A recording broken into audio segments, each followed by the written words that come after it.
Personally, I believe that any breed of dog can show aggression and act unpredictable if raised incorrectly by irresponsible owners, and unfortunately, the following dogs seem to have had a lot of media coverage regarding their temperament and disposition.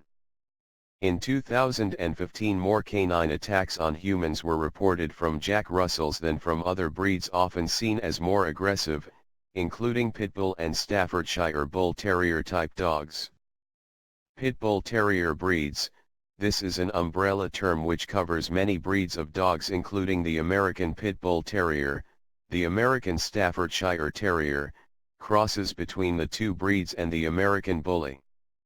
American Pit Bulls are banned in many countries throughout the world and many municipalities in the US. In my opinion, these dogs have received too much bad publicity. It all boils down to training and socialization.